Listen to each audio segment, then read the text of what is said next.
So sa ating pong pag-aaral, I believe na ang Lord ay muli magpapaalala po sa atin sa mga katotohanan sa kanya pong mga salita.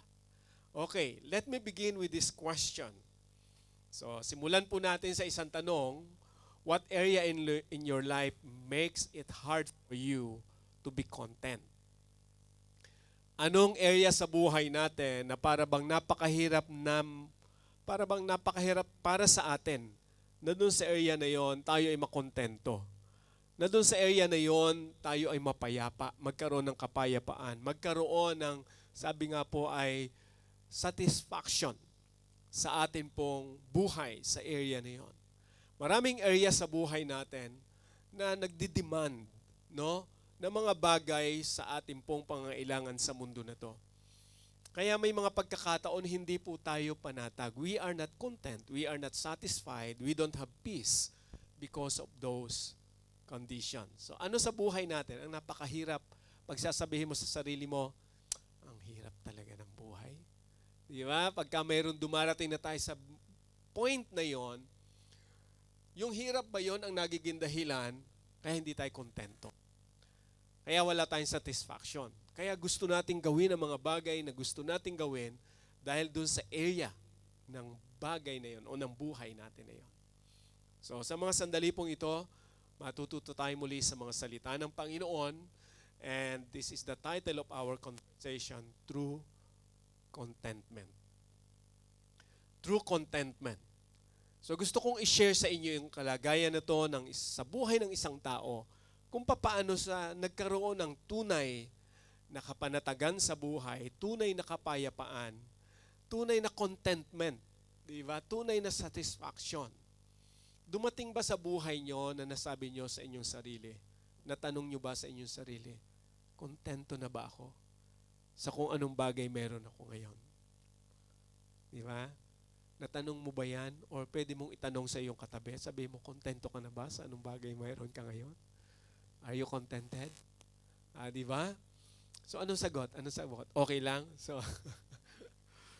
So we believe na mahalaga na makita natin to, maintindihan po natin. May tunay po na contentment, may tunay na kapanatagan, may tunay na kapayapaan na nais ang Diyos na ipaunawa po sa atin. Okay, so let's read this verse. Philippians chapter 4 verse 12. Sabi po ni Paul, I know what it is to be in need, and I know what it is to have plenty. I have learned the secret of being content in any and in every situation, whether well fed or hungry, whether living in plenty or in want. Take note yung pong statement ni Paul, I have learned the secret of being content. Isang bagay na magpapaalala sa atin, in every situation, nakita ba natin sa buhay natin, yung bawat anggulo ng buhay natin, in every situation, nakita na ba natin yung buhay natin, in every situation? Mula nung pagkabata natin hanggang ngayon, na-evaluate ba natin yung buhay natin sa panahon natin ngayon? So anong bagay ang nakikita natin sa buhay natin? Ngayon, in every situation, sabi ni Apostle Paul, in every situation, sa lahat ng area ng buhay ko.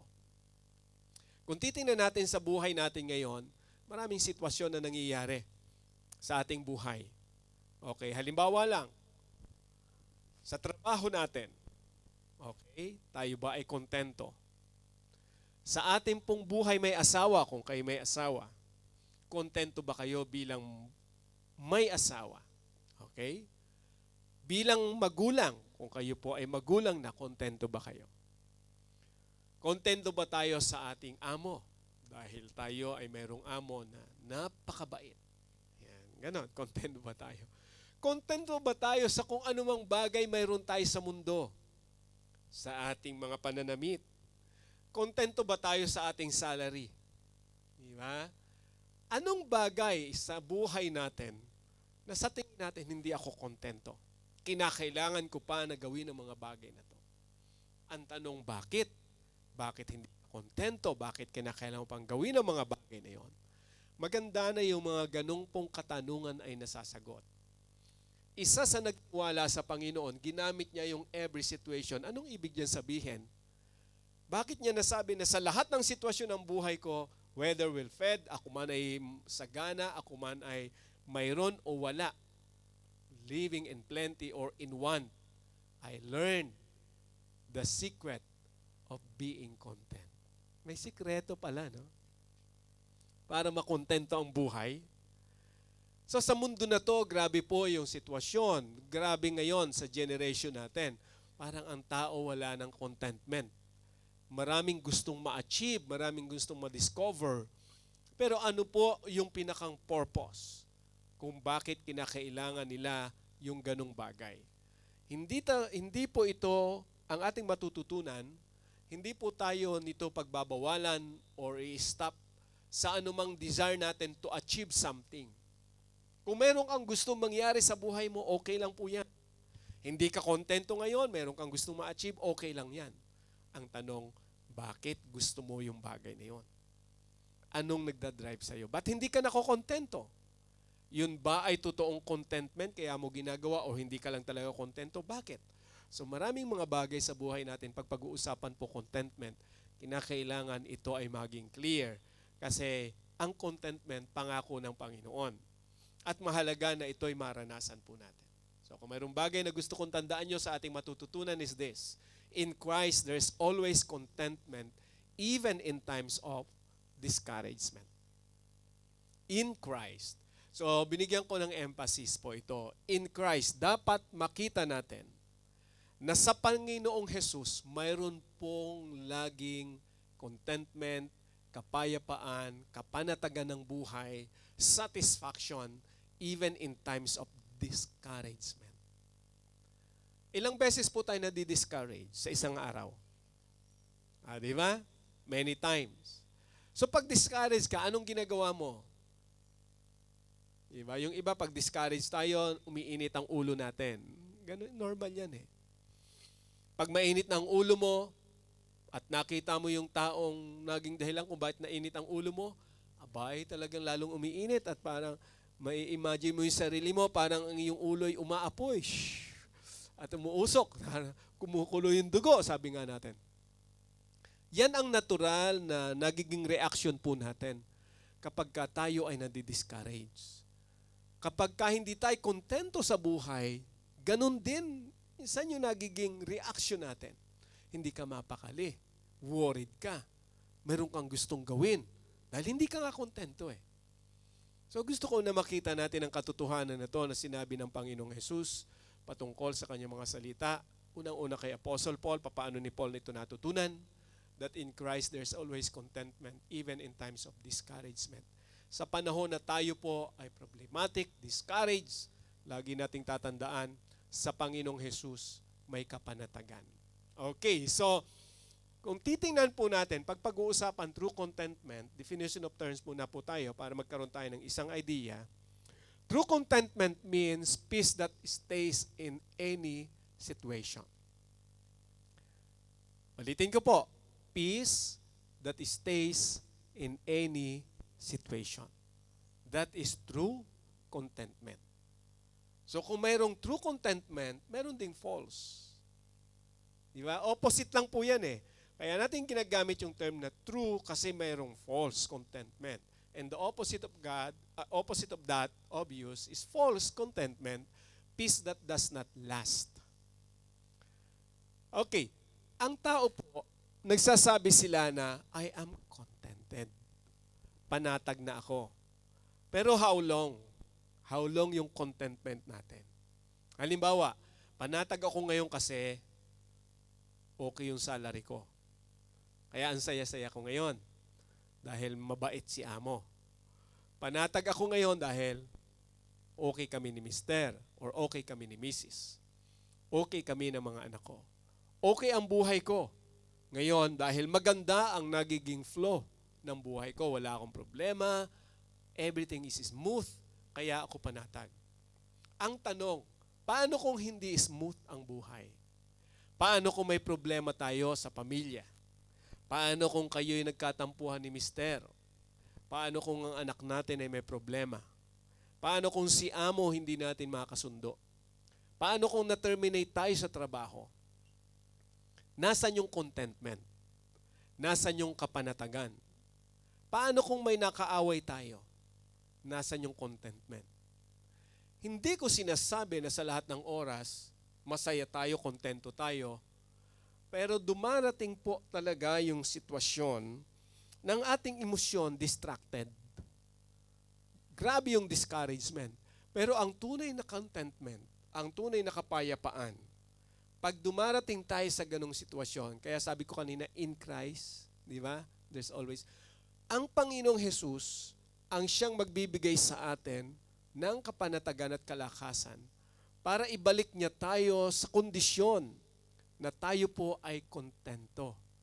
There is contentment, panatag, na kahit anong problema, nagagawa mo pa rin magpuri at magpasalamat sa Diyos. Dahil kontento ka eh. Hindi ibig sabihin masaya ka sa nangyayari, okay? Let me clarify. Hindi tayo nagsasaya kung mayroon tayong katampuhan. Hindi tayo nagsasaya kung nag-aaway tayo. Sa mag-asawa, hindi tayo nagsasaya. Alam nga naman, magsaya ka. May nakaaway ka, nakatampuhan mo si mister o yung anak mo. Hindi mo pwede sabihin, "Hi, praise the Lord. Ako'y panatag dahil nag-away kami ng mister ko. Salamat sa Lord na lang dahil panatag ako." Hindi tayo ganon. Hindi po ganon ang ating pong ipinapahayag sa ating sarili. Nakikita natin yung katotohanan, Lord, grabe po yung struggle ko sa employer ko. Pero salamat dahil kahit sa ganitong sitwasyon, Panginoon, payapa ako. Mayroon akong kapayapaan, kontento ako kung anong mayroon ako ngayon dahil alam ko ikaw ang kumikilos sa akin. Hindi ako nagwo-worry, Panginoon, dahil alam ko mayroon kang gagawin sa buhay ko. So I believe yun yung tinatawag natin na true contentment. Hindi nababase sa kung anumang mayroon tayo. Di ba? Kaya kapag ang kapayapaan ay nawawala sa atin, kung payapa lang po tayo dahil mayroon tayo, dahil sagana tayo, at pag wala ka na nung gusto mo, hindi ka na panatag, ay medyo ipag-pray na po natin ang ating kalagayan dahil probably yung true contentment hindi natin makita. Saan nakafocus? Saan nakafocus ang ating pong, kumbaga ay pagtitiwala sa Diyos?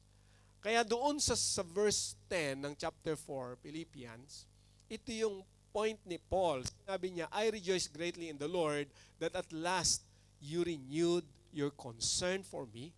Indeed, you were concerned, but you had no opportunity to show it." Okay, take note of that word. Ginamit ni Paul the term, "I rejoice."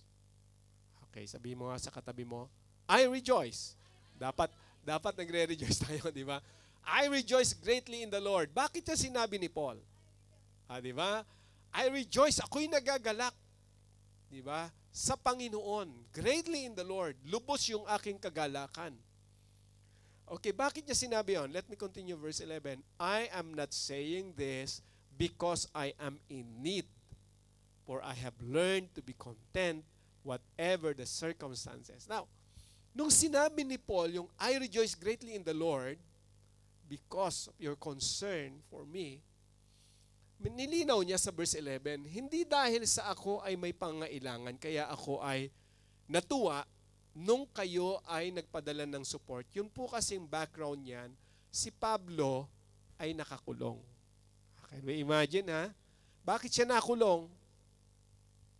Dahil sa pangangaral ng salita ng Diyos. Wala siyang pagkakamaling nagawa against the government. Siya'y nangaral lang patungkol sa Panginoong Jesus. Kaya lang yung hindi naniniwala sa Panginoon, inaccuse siya ng mali pong accusation at siya ikinulong sa Rome. Nakakulong na siya, pero nagagawa pa rin niyang sumulat. Okay? At nung siya'y nakakulong, tuloy-tuloy naman yung support ng mga churches o ng church sa kanya ng Philippians. Mga, kumbaga po, mananampalataya nung panahon ni Pablo na siya po ay patuloy na sinusuportahan. At yung support naman na yun, ang ginagawa ni Pablo, ay pinapadala rin niya po sa mga churches na nangangailangan. So, ganun po yung, Kung kayo po nakaka-attend ng ating Bible study every Thursday, dinidiscuss ko po yung Acts. At isa sa, kumbaga po ay pinapakita ron, yung missionary journey ni Apostle Paul. Bago siya makulong, yung missionary journey niya. Kaya mayroon siya mga church planting. At dumating na yung time na siya nakulong at sumulat po siya sa Philippians. At ito ang isa sa sinabi niya. Natutuwa ako dahil yung concern niyo sa akin. Natutuwa ako hindi dahil may tinugon niyo yung pangailangan ko. Sinabi ni Paul, I have learned content whatever the circumstances. I have learned to be content. Anumang sitwasyon, sabi nga kanina, di ba, mayroon man ako wala, natutunan ni Apostle Paul yon. Kaya dito natin makikita that true contentment is learned. Ito ay natututunan. Ibig sabihin, may proseso. So, hindi ito bigla na lang na, ay, salamat, kontento na ako. Ang tanong, bakit? Paano mo natutunan yung contentment? So, hindi po ito nakikita sa isa lang na one-time attend sa church, ang saya-saya sa church, ang saya-saya ko, praise the Lord, umuwi tayo sa saya. Kinabukasan, ano mangyayari kapag kasi amo ay hindi maayos? So, di ba may mga ganon sitwasyon? So, nawala na yung contentment natin. So, hindi yun bigla. Dapat matutunan natin. Dapat may proseso na gawin sa atin ang Diyos para masabi natin, yes, Lord, I have learned. Natutunan ko. Si Apostle Paul, ang dami niya pong naranasan sa paglilingkod sa Panginoon. Nangangaral siya, nayang siya ikulong, nayang siyang bugbugin, nayan siya na talagang pagtangka ang patayin, nagutom, nayan siya na halos malunod sa dagat, nayan siya na natuka ng ahas. Ang daming naranasan ni Apostle Paul. Kaya sabi niya, I have learned to be content. Whatever circumstances, anuman ang bagay na nararanasan ko, ako man ay payapa, ako man ay sagana, ako man ay wala, I have learned. So, mahirap po yan. Hindi yan basta-basta matututunan kung hindi natin patuloy na ilalapit sa Lord ang ating buhay at sasabihin natin, Lord, help me. Teach me, Lord. Hindi po yan magic na pag-attend natin sa church, okay na. Ang kagandahan po, yung pagliligtas ng Panginoon sa atin na nanatili. Pero habang tayo narito sa mundo, maraming struggle, di po ba? Kaya kinakailangan natin ng contentment. We should learn. Patuloy po natin yung matututunan kung tayo ay patuloy na lalapit sa Panginoon.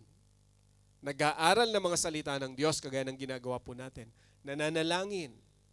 Okay? At lumalapit sa Panginoon at sinasabi, Lord, tulungan at turuan niyo po ako. Sa araw-araw po natin ginagawa, kinakailangan na ilapit natin sa Panginoon para matutunan po natin ang salitang contentment. Kasi sabi ko kanina ba, in Christ, there's always, sa Panginoon lang, Jesus lang po. Kaya sabi niya ro sa verse 12, yung text natin kanina, ulitin ko lang uli yung sinabi niya, I have learned the secret of being content in any and every situation. So natutunan ni Paul. Kung natutunan ni Paul, pwede nating matutunan. Di ba? Dahil tao lang din po si Apostle Paul. Normal siyang tao, kagaya natin. Ano ang kaibahan natin kay Paul? Yung kanya pong eagerness to know the Lord. Naron. Pwede na po natin gawin yon. Kung mayroon tayong eagerness to know the Lord will show us what contentment is. Kung anong ibig sabihin talaga ng contentment, yan po ay ipapaunawa ng Panginoon sa atin.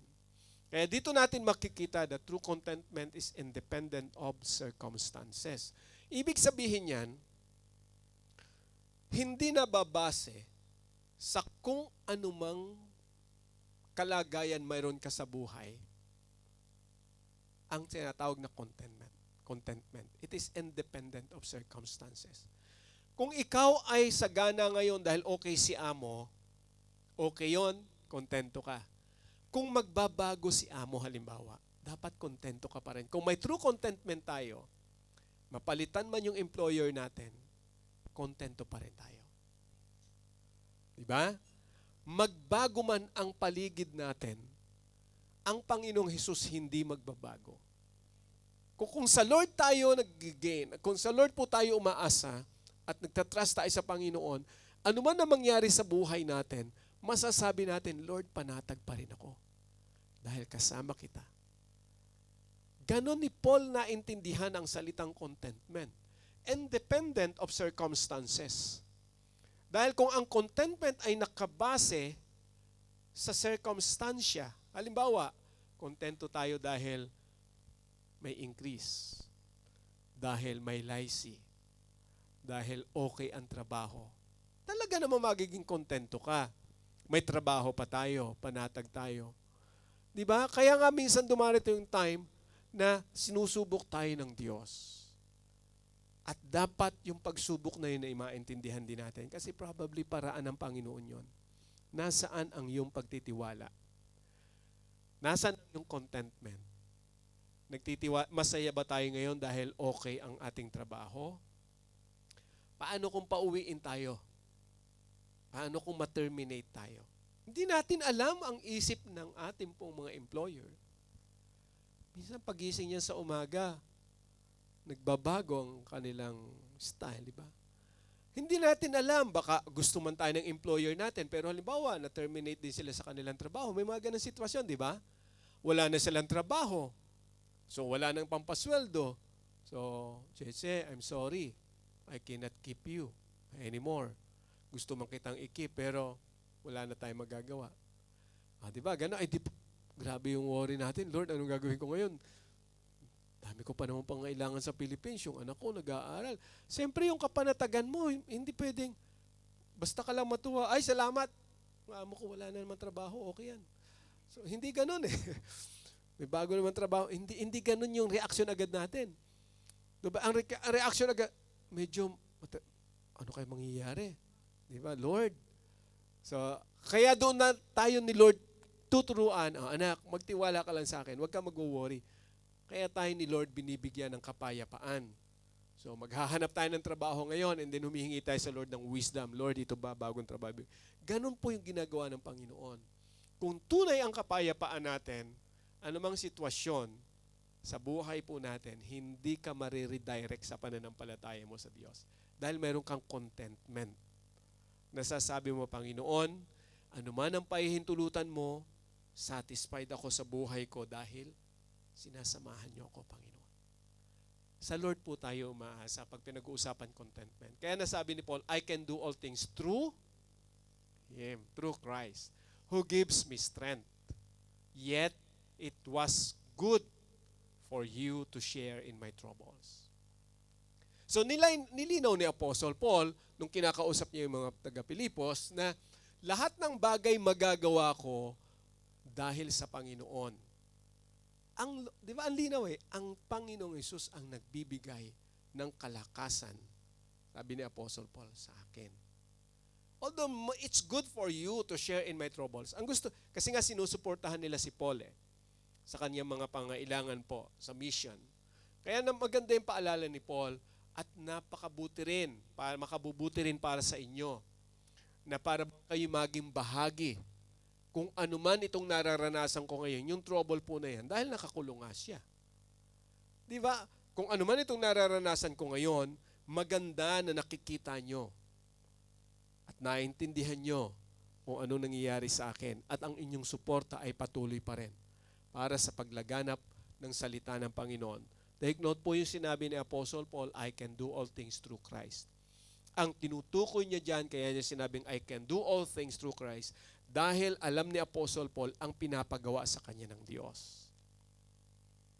So ngayon po, maganda na makita natin sa buhay natin. Kung tatanungin natin ang ating sarili, paano natin masasabi na I can do all things through Christ? Mahirap sabihin yan kung hindi natin alam, anong gagawin mo? All things. Bakit sinabi ni Paul yung all? So kung ating titingnan po yan sa buhay natin ngayon, unang-una kay Apostle Paul, malinaw kung saan siya tinawag ng Panginoong Hesus. Anong pagkatawag sa kanya ng Panginoong Hesus? Mangaral ng salita ng Lord sa mga hintil. Kaya po siya pumupunta sa iba't ibang lugar, nangangaral siya. Yun po yung konteksto dyan ni Apostle Paul. Magagawa ko lahat ng bagay para sa Panginoong Hesus sa pangangaral na gagawin ko kahit na ako'y nakakulong, kahit na anong gawin nila sa akin, magagawa ko pa rin lahat ng bagay para sa Panginoon na nagbibigay kalakasan sa akin. Lahat ng bagay pertaining po sa binigay sa Kanya ng Panginoong Hesus, kung ano man ang pinagkatiwala sa Kanya na Lord, sa pangangaral, paghayo, kung saan-saan siya pupunta. Sabi ni Apostle Paul, I can do all things. No one can stop me. Yun yung point ni Paul. Now, pag tiningnan natin sa buhay natin ito, paano tayo nagkakaroon ng contentment para masabi natin, I can do all things? Ang unang-una po natin gagawin is tingnan natin, Lord, ano yung pinagkatiwala mo sa akin?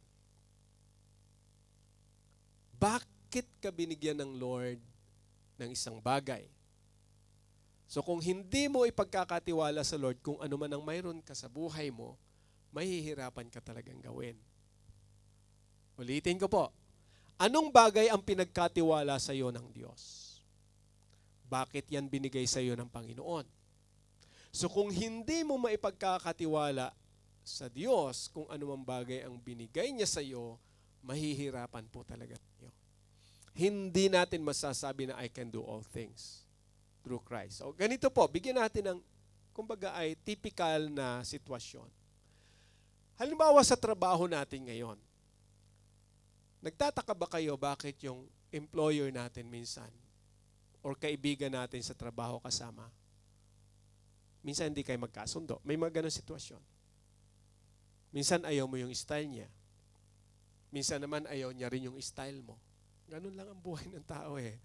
Hindi lang sa ikaw yung umaayaw, kundi sila rin minsan umaayaw sa atin. Sa trabaho, di ba? Ang tanong lagi ito, Lord, binigyan mo ako ng trabaho. If we believe that God is the one who blesses us, dapat maintindihan natin, si Lord ang nagbigay sa'yo ng trabaho. Paano mo ipagkakatiwala sa Diyos yung trabaho mo? Kasi minsan ang tingin natin, I did everything. Nag-apply ako, nagpakahirap ako, kaya ako nagkatrabaho. So pag gagawin mo ang lahat na yun for you, at natetest ka, ay hindi mo magagawang pagtagumpayan. Dahil hindi mo magugustuhan, minsan yung style ng amo mo. Ginawa ko lahat sa'yo, para sa'yo mama, akala mo ba, hirap na hirap ako, puwet ako. Tapos ngayon lang, ganito lang gagawin mo para sa akin. So siyempre, dahil ganun ang reaksyon mo, dahil ginagawa mo lahat ng effort sa iyong kalakasan. At pag ginantihan ka ng hindi maganda, ay sasama talaga ang loob mo. Kasi ginagawa mo na maganda, tapos hindi siya, ay lahat, kahit naman sino sasama ang loob. Now, ano ang kaibahan kapag malinaw sa iyo na, Lord, binigyan mo ako ng trabaho. Tapos ito yung na-experience ko. Sa tingin mo, kaya ka binigyan ng Panginoon ng trabaho para mapahamak? What do you think? Unang-una, nung wala tayong trabaho, nag-pray tayo, Lord, bigyan mo ako ng trabaho. Ngayon binigyan ka ni Lord ng trabaho, hindi mo magustuhan yung trabaho, sabihin mo si Lord, Lord, ako itong trabaho na to. Teka muna, anak. Diba? Minsan, kinakailangan natin na maintindihan ang blessing at ang pagpapala ng Panginoon para masabi natin, I can do all things through Him. Pag tayo nagtiwala sa Panginoon, the first day na nagtiwala ka sa Lord, ang Diyos kikilos sa buhay mo. Pag may pinapahintulutan sa iyo ang Diyos na nangyayari sa buhay mo, itinuturo sa iyo ng Panginoon ang pagtitiwala mo sa Kanya. Dahil kagaya ng isang magulang, sabi ng Panginoon, hindi pahintulutan ng isang magulang ng kanyang anak ay mapahamak. Kaya nga po tayo nag-a-abroad para sa ating pamilya. Ibig sabihin, maganda yung hangarin ng isang magulang para sa kanyang mga anak, sa kanyang pamilya. Sabi ni Lord, how much more ang Diyos na siyang pinagmumula ng kabutihan. Nagtiwala ka sa akin, nanalangin ka, Lord, I need job, binigyan kita ng job. Lord, ayaw ko nitong trabaho na to kasi ayaw ko ng employer ko. So bigyan mo ako ng bagong trabaho. Diba? So kung nagtitiwala tayo sa Panginoon, alam ng Panginoon kung bakit yun yung pinahintulutan niya na mangyari sa buhay mo. Probably gusto ni Lord na turuan ka kung paano ka talaga magtiwala sa Kanya.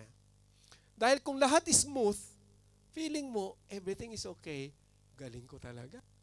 Sabi ko na nga diba? So, nung interview pa lang sa akin itong amo ko, talagang sinabi, binbongga ko na lahat, ginawa ko na lahat. Kaya, tinanggap niya ako. Pag lahat po smooth, baka makalimutan natin si Lord. Alam nyo, nagiging smooth sa buhay po natin ang isang bagay. Pag fully realize na natin kung paano si Lord kumikilos. Doon mo masasabi, thank you, Lord. Doon mo mararamdaman yung pagiging smooth na kahit may problema for you, everything is all right. Doon mo makikita yung smooth. Yung smoothness ng bagay na yun. Bakit? Alam mo kasi ang Diyos ang kumikilos.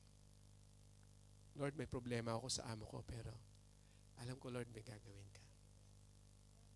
Diba? So panatag ka.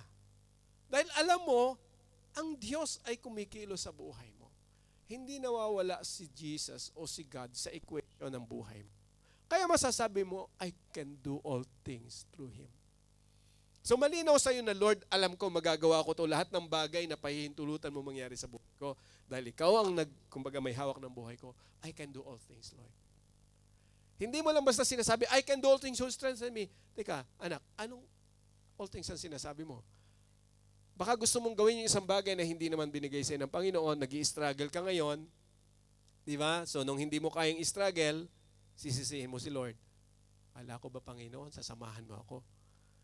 Pero ang gusto nila, anak, hindi yan ang pinapagawa ko sa iyo. Bakit ba ang kulit-kulit mo? Hindi yan para sa iyo. Ito ang dapat mong gawin. So doon tayo ni Lord tinuturuan. Sundan po natin. So, kaya masasabi ko po, true contentment comes from Christ's strength. Kay Kristo manggagaling ang tunay na contentment. Hindi po sa atin, hindi sa talino natin, hindi sa galing natin. Kahit po anong galing natin kapag tayo nasubok. Diba? Lalo na po pag pag-uusapan pagtitiwala sa Diyos. Wag na wag po nating sabihin na kaya natin sa sarili natin. Dahil pag nagsimula tayo magtiwala sa Panginoon at sinimulan din natin magtiwala sa sarili natin, conflict na yan. So tuturuan tayo ng Lord na mali ang ating pong gagawin kung sa sarili lang tayo magtitiwala. Itatama at itatama yan ng Panginoon. At doon tayo nag-i-struggle. Pag nagtuturo na ang Panginoon sa atin at ayaw nating isubmit kung ano yung gusto natin, struggle na yan. Ay hindi naman ni Lord pahintulutan na mapahamak ka.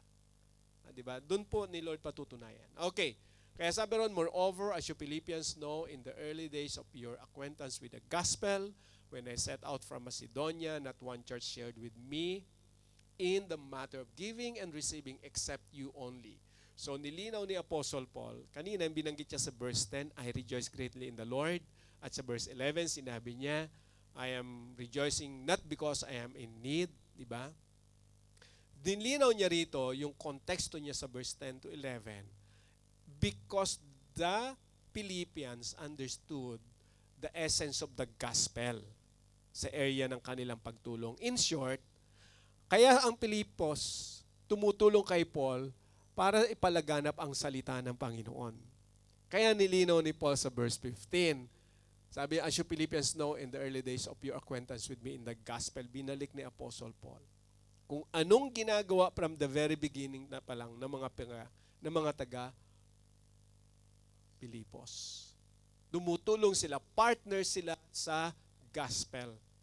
At nilinaw ni Apostle Paul, maraming mga, kumbaga po ay nangyari sa buhay ni Apostle Paul at may mga pagkakataon na sinabi rin ni Paul kung ano yung naranasan niya. Yung ibang mga churches hindi na nagawang tumulong, hindi naman nilinaw ni Paul kung bakit hindi nagawa.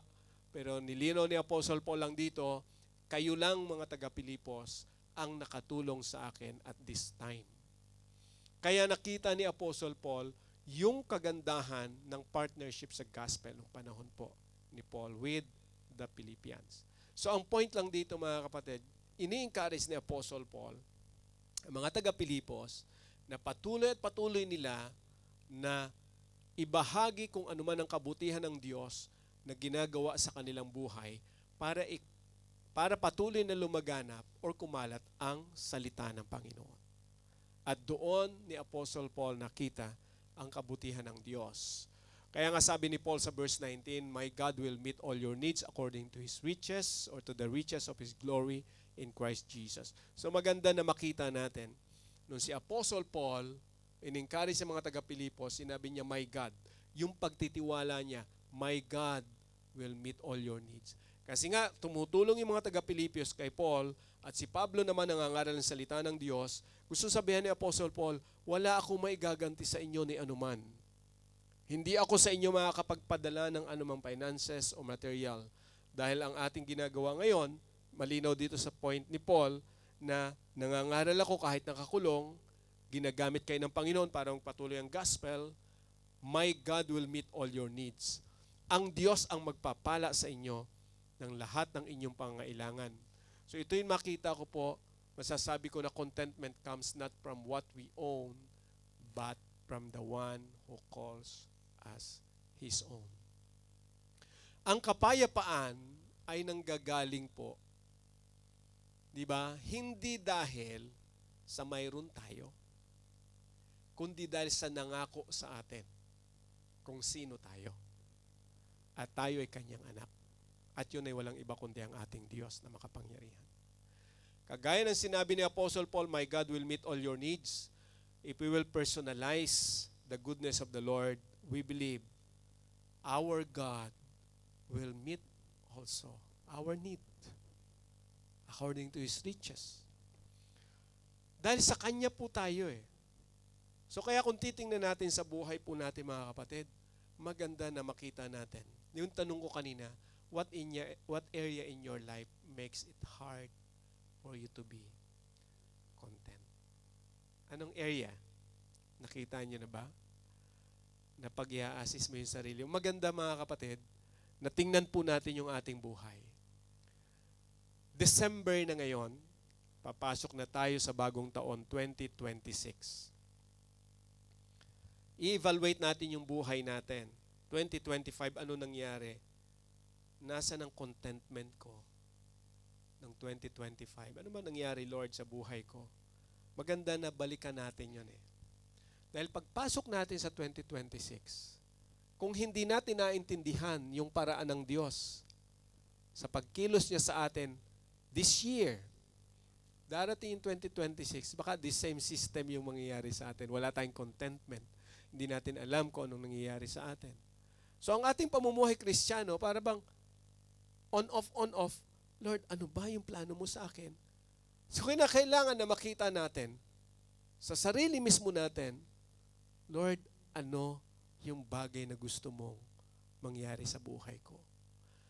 At pag in-evaluate natin yung ating sarili, Panginoon, nahirapan ako rito. Last year, grabe Panginoon yung hirap ko dito. So, it is between you and between God. O, halimbawa, bigyan mo na yung example. Last year, Lord, talaga nahirapan ako sa asawa ko. Ang tigas ng ulo, Panginoon.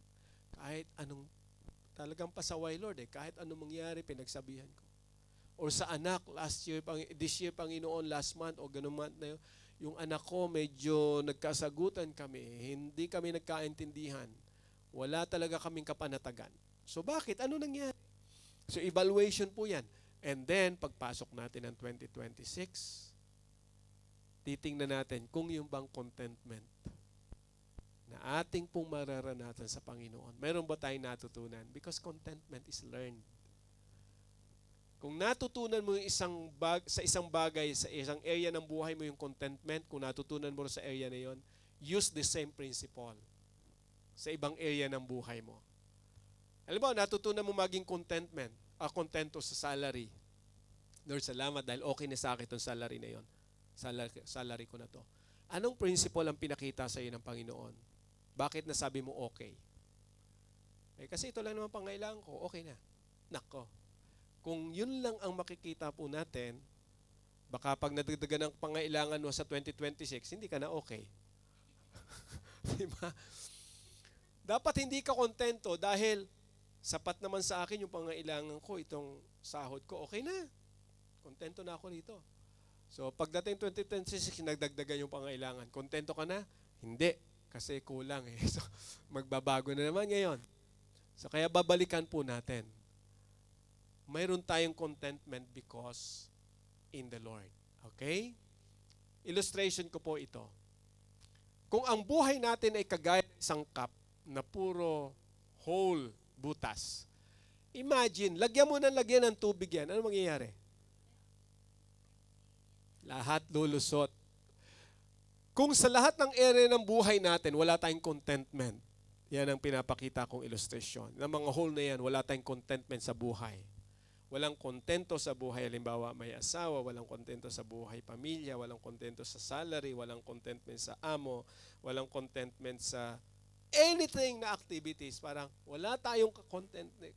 Gusto nating gawin ng mga bagay na gusto lang natin. Hindi ka kontento sa ganitong lugar, punta ka sa ganung lugar. Lahat na lang yata, wala tayong contentment. Parang ganyan po yan eh. Kahit anong gawin natin sa buhay natin, kung walang contentment, walang satisfaction, wala pa rin tayong kapayapaan.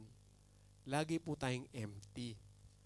So pag kinumusta tayo, how are you, bes? Huwag mo akong kumustahin. Wala akong ano ngayon. Wala ako sa mood ngayon. Bakit na naman? Eh kasi ganyan. So babalik ka naman. Di ba kung ganun lagi, so anong nangyayari sa buhay natin? Nahirap. So another cup. Tingnan natin ito ngayon. Kung walang whole, kung mayroon man pa isa-isa. Kasi wala naman talagang perfectong tao eh. Hindi naman natin masasabi na lahat ng bagay kontento ako. Hindi po lahat ng bagay makukontento tayo in a sense na parang 100% wala kang kaproblema. Mayroon pa rin tayong problema. Mayroon ka pa rin struggle. Pero imagine, di ba? Dahil ang biyaya ng Panginoon ay sapat sa atin, may paunti-unting hole. Lord, grabe, struggle ko dito, Lord. Di ko ito talaga makayanan. Tulungan mo ako, Panginoon. Pero dahil ang Panginoon, yung sapat sa yung biyaya ng Panginoon, Lord, salamat dahil alam ko kahit anong nangyayari, palalakasin mo ako. Sa area ng buhay mo, kung titingnan mo yung blessing ng Panginoon, more than enough para pasalamatan mo ang Diyos. Kaya kahit may mga area sa buhay mo na minsan struggle ka, makulit ka pa rin, minsan nagkakamali ka pa, kakulit mo sa Lord. Sinabi na sa'yo ng Panginoon, anak, wag yan. Lord, wag mo muna akong usapin ngayon. Meron lang gagawin. Diba? Kulit talaga eh. Sinabi rin ng Panginoon na wag yan ang gagawin, pero minsan meron tayong ganong moment sa buhay natin, pero nare-realize natin yung pagkakamali. Lord, tulungan niyo po ako. Kasi nga, enough sa atin yung ginagawa ng Diyos. So yung kumbaga yung water, nag-overflow sa atin. So yun yung kapayapaan na binibigay sa atin ng Diyos. Na kahit paminsan-minsan, medyo talaga mayroong sablay pa rin ang buhay, pero binabalik tayo ng Panginoon sa tamang desisyon because of His goodness sa buhay po natin. Okay? Kaya sabi ko, in Christ, there's always contentment. Dapat po laging na kay Kristo. Even in times of discouragement. So kahit po anong nangyayari sa buhay, in times of discouragement, in Christ, there's always contentment. So what we can do is this, be content with what God has given you and stay connected to Jesus as your strength. Kung ano man mayroon po sa buhay natin, kinakailangan po pasalamatan natin ang Diyos. Lord, salamat dahil ito yung buhay na binigay mo sa akin. Ang mahalaga lang dyan, malinaw sa iyo na sumusunod ka sa Panginoon. Dahil pag tayo sumusunod sa Lord, kaya nga sabi ko, stay connected to Jesus. Pag tayo connected sa Panginoon, I believe, si Lord ang magbibigay kalakasan sa ating pong buhay. Amen.